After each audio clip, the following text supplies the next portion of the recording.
Hello my dear friends, my name is Shami.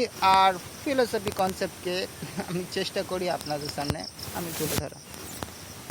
আপনাদের কখনো এমনটা মনে হয় না যে আমরা যা দেখছি সবই কেবলমাত্র একটা ছায়া আর কিছুই না? বাট কেন মনে হয়? চলুন দ্য রিপাবলিক থেকে একটা ছোট অংশ আপনাদের সামনে আমি চেষ্টা করব তুলে ধরা।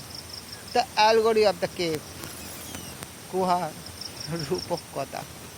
ধরুন আপনাকে এবং আপনার সমস্ত বন্ধুকে একটা গুহার মধ্যে এমনভাবে বেঁধে রেখেছে যে আপনি ঘাড়ই ঘোরাতে পারবেন না, আর আপনার সামনে রয়েছে একটা ওয়াল, আর আপনার ঠিক পেছনে একটা দগ দগ করা আগুন চলছে, আর আপনার পাশ দিয়ে নিয়ে যাচ্ছে কিছু মানুষ গরু, ছাগল, মোষ, মাথায় করে নিয়ে যাচ্ছে বাসনপত্র, আরও অনেক কিছু।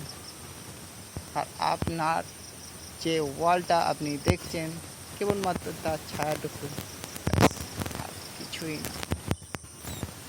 একদিন আপনি হঠাৎ ছাড়া পেলেন, আর আপনি ঠিক ঘাড় যখন ঘোরালেন আপনার চোখে একটা ঝলকা লাগলো। আপনি সেই আগুনের ঝলকাটা অনুভব করছেন, আর আপনি বাদ বাকি আর কিছুই দেখতে পাচ্ছেন না। আপনি কোনো রকমে সেই গোয়া থেকে বেরালেন বাইরের জগতে। সেই ছবিটা অস্পষ্টকর, ক্লিয়ার নয়।